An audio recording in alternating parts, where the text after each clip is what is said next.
हमारे साथ श्री रघुनाथ तो किस बात की चिंता, हमारे साथ श्री रघुनाथ तो किस बात की चिंता। शरण में रख दिया जब माथ तो किस बात की चिंता। हरे कृष्णा। सबको सादर प्रणाम। ओम अज्ञानातिमिरन्धस्य ज्ञानाञ्जनशलाकया चक्षुरुन्मीलितं येन तस्मै श्री गुरुवे नमः। नमो विष्णुपादाय कृष्णपृष्ठाय भूतले श्रीमते भक्तिवेदांत स्वामिने इति नामिने। नमस्ते सरस्वते देवी गौरवाणी प्रचारिणे निर्विशेष शून्यवादी पाश्चात्यदेशतारिणे। हे कृष्ण करुणा सिंधु दीनबंधु जगतपते गोपेश गोपिका कांता राधा कांता नमस्तुते। तप्त कांचन गौरांगी राधे वृंदावनेश्वरी विश्वानुसुते देवी प्रणमामि हरिप्रिये। नीलाचल निवासाय नित्याय परमात्मने बलभद्र सुभद्रायां जगन्नाथाय ते नमः। हरे कृष्ण कृष्ण कृष्ण हरे हरे, हरे राम राम राम हरे हरे। शिला प्रभुपाद की जय। रामं लक्ष्मण पूर्वजं रघुवरं सीतापति सुंदरं काकुत्स्थं करुणामयं गुणनिधि विप्र प्रियं धार्मिकं राजेन्द्रं सत्यसंधं दशरथतनयं श्यामलं शान्तमूर्ति वन्दे लोकाभिरामं रघुकुलतिलकं राघवं रावणारिं। दक्षिणे लक्ष्मणो धन्वी वामतो जानकी सुभा पुरतो मारुति यस्यातं नमामि रघुत्तमम्। रामाय रामचंद्राय रामभद्राय वेदसे रघुनाथाय नाथाय श्री सीताय पतये नमः। सियावर रामचंद्र की जय, पवन सुत हनुमान की जय, वाल्मीकि रामायण की जय, वाल्मीकि मुनि की जय। आज चतुश्चत्वारी सर्गा 44वां सर्ग अध्याय है। श्री राम द्वारा मारीच का वध और उसके द्वारा सीता और लक्ष्मण के पुकारने का शब्द सुनकर श्री राम की चिंता। जब भगवान राम मारीच को मार देते हैं तो राम जी का आवाज लेके लक्ष्मण को पुकारता है। यह सुन के राम जी को चिंता हो जाता है। तथा तु तम समादिश्यावतारम रघुनंदन बबंधासी महातेजा जम्बूनादम यत्स्वरूप। लक्ष्मण को इस प्रकार आदेश देकर रघुकुल के आनंद बढ़ाने वाले महातेजस्वी श्री राम जी ने सोने की मूठ वाली तलवार हाथ में बांध ली, तलवार कमर में बांध ली। तस्त्री वनिविनीतां चापामादायात्म विभूषणम आबद्ध चा कपालो द्वे जगामो दग्र विक्रम। तस्पर महाप्रकर्मी रघुनाथ जी 3 स्थान में ढक चुके हुए अपने आभूषण रूपी धनुष को हाथ में ले पीठ पर 2 तरकस बांध कर वहां से चल दिए। तम वन्य राजो राजेन्द्रम आपतंतम निरीक्षवे बभूवांतर्हित त्रासता पुनः संदर्शने अभवत। राजाधिराज श्री राम को आते देखकर वह वन मृगों का राजा कांचन में भय के मारे छिप गया, किंतु फिर वह तुरंत ही उनके दृष्टिपथ में आ गया। बद्ध्याशीर्धान धनुर्द्राया प्रादुरावयतो मृगा सातं पश्यति रूपेण घोतयन्तीं इवाग्रता। आवेच्छ धावन्ता धनुष्पाणिर्महर्वने अतिवृत्तमिवोत्पाता लोभयान कदाचन। शङ्कितं तु समृद्धं भ्रान्तमुत्पतन्तम् इवाम्बरं दृश्यमाना दृश्यं च वने ददेषु केषुचित्। छिन्नाभिरविसंवितं शारदं चन्द्रमण्डलं मुहूर्ता देवदा दृष्टे मुहूर्ता ऊरा प्रकाशते। तब तलवार बांधे और धनुष लिए श्री राम जी से और मिल गया था, उस ओर दौड़े। धनुधर श्री राम ने देखा वह अपने रूप से सामने की दिशा को प्रकाशित से कर रहा है। उस महान वन में एक पीछे की ओर आते देखकर आगे की ओर बढ़ता जा रहा। कभी छलांग मारकर बहुत दूर निकल जाता, कभी इतना निकट दिखाई देता कि हाथ से पकड़ लेने का लोभ पैदा कर देता था। कभी डरा हुआ, कभी घबराया हुआ और कभी आकाश में उछलता हुआ दिख पड़ता था। कभी वन के किसी स्थान में छिपकर अदृश्य हो जाता, मानो शरद ऋतु की चंद्रमंडल मेघ खंडों से आवृत हो गया हो। एक ही मुहूर्त में निकट दिखाई देता और बहुत दूर के स्थान में भी चमक उठता था।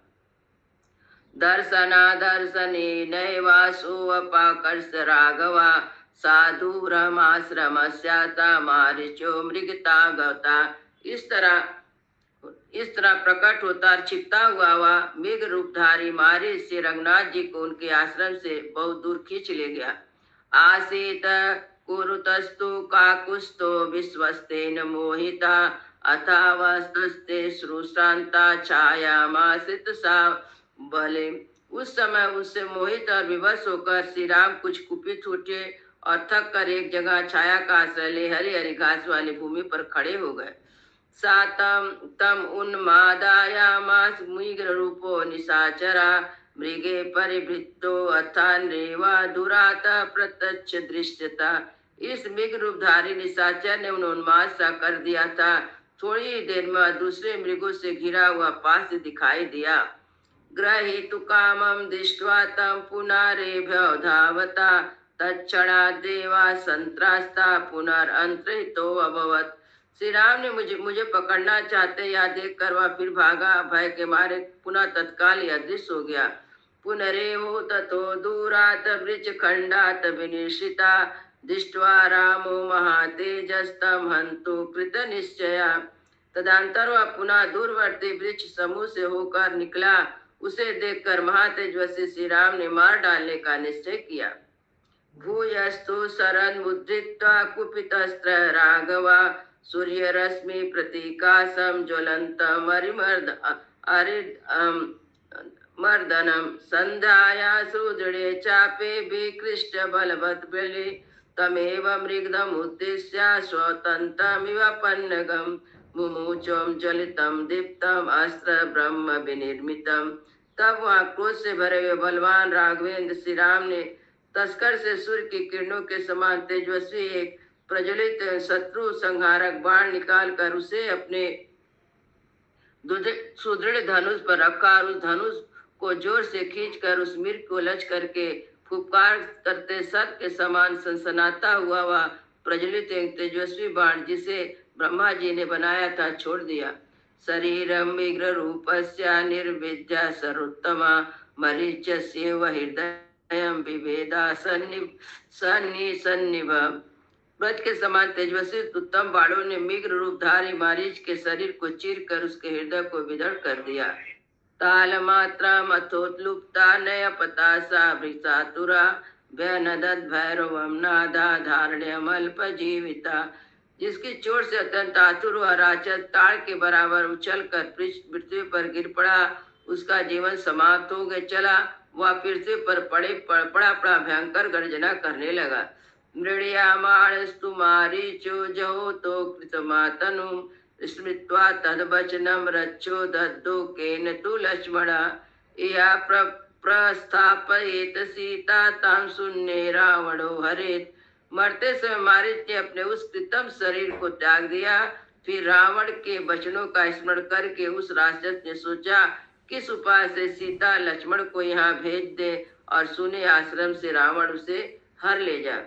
सा प्रातः काल माज्ञा चाकारंचा तथा स्वनम सदृश्यम राघवेशा सीते लक्ष्मणेति च।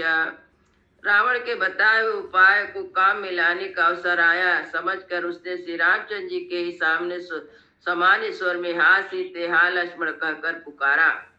तेन मर्मणि निर्विद्धम शरीरानुपन में नहीं विग्रूपम तु तत्याक्त्वा राक्षसम रूपम अस्थितम। श्री राम के अनुपम बाण से उसका मर्म विदृढ़ हो गया था। अतः उस मीर रूप को त्याग कर उसने राक्षस रूप को धारण कर लिया। चक्रे सासु महाकार्यं मरीचो जीविति तज्जतम तम दृष्ट्वा पतितं भूमि राजसं भीम दर्शना रामो रुधिरा संका चेष्टामान महीतले जगा मनसा सीतां लक्ष्मणस्या वचनं स्मर। कई बात याद है कि मन में सीता की चिंता करने लगा। प्राण त्यागते समय मारीच ने अपने शरीर को बहुत बड़ा बना लिया और भयंकर दिखाई देने वाले राक्षस ने भूमि पर चढ़कर खून से लथपथ धरती पर लौटकर छटपटाते हुए श्री राम को लक्ष्मण की कही बात याद आ गई और मन मन सीता की चिंता करने लगे। चक्रे ससु महाकाय मारीचम जीवितम त्यजन तत्ता दृष्ट्वा पतितं भूमौ राजसं भीमदर्शनं रामो रुधिरसिक्तांगं चेष्टमानं महीतले जगाम हंसा सीता लक्ष्मणस्य स्वच। प्राण त्यागते समय मारीच ने अपने शरीर को बहुत बड़ा बना लिया। भयंकर दिखाई देने वाले उस राक्षस को भूमि पर पड़कर खून से लथपथ हो धरती पर लुटते और छटपटाते देख श्री राम को लक्ष्मण की कही बात याद आ गई और मन मन सीता की चिंता करने लगे। मारीच्यस्य मयैषा पुर्युक्तं लक्ष्मणेशः तत्तथामि अभवच्चाद्य मारीच्योऽयं मया तथा। वे सोचने लगे, राम जी सोचने लगे, वो कैसा लक्ष्मण ने पहले कहा था कि उसके अनुसार वास्तव में मरीच माया का ही है। हम लक्ष्मण की बात ठीक निकली, आज मेरे द्वारा और मारीच ही मारा गया। हासी ते लक्ष्मणाय इति आकृषातु महास्वना ममारं राजसा सोऽयं श्रुत्वा सीता कथं भवेत् लक्ष्मणस्य महाबाहु कामावस्थां गमिष्यति। परंतु यह राक्षस कुछ जोर से हा सीते हा लक्ष्मण की पुकार करके मरा है। उसके इस शब्द को सुनकर सीता की कैसी अवस्था हो जाएगी और महाबाहु लक्ष्मण की क्या अवस्था होगी। इति संचिता धर्मात्मा रामो हृष्ट तनुरुहा तत्र रामं भयं तीव्र आविशं विसाज्यमं राजसं मृग रूपम तम हत्वा सुत्वा च तत्स्वनम। ऐसा सोचकर धर्मात्मा श्री राम के रोंगटे खड़े हो गए। उस समय मृग रूपधारी उस राक्षस को मारकर और उसके उस शब्द को सुनकर श्री राम के मन में विषाद जनित भय समा गया। निहंता पृष्ठम चान्यमासा माद्या राघवा त्वरमाणो जनस्थानम संसाराभिमुखा तदा। उस लोक विलक्षण मृग का वध करके तपस्वी के उपयोग में आने योग फूल फल आदि लेकर श्री राम तत्काल ही जनस्थान के निकटवर्ती पंचवटी में स्थित अपने आश्रम की ओर बड़ी उतावली से चले। इत्यर्थे श्रीमद् रामायणे वाल्मीकि आदि काव्य अरण्य कांडे चतुश्चत्वारिशं सर्गः। इस प्रकार वाल्मीकि ने तो आश्रम आदि का अरण्य कांड में 44वां सर्ग पूरा हुआ। मंगल भवन मंगलहारी द्रवौ सो दशरथ अजिर बिहारी राम सिया राम जय जय राम राम सिया राम जय जय राम। सियावर रामचंद्र की जय, पवन सुत हनुमान की जय, सब संतन की जय, सब भक्तन की जय। जय जय सीताराम।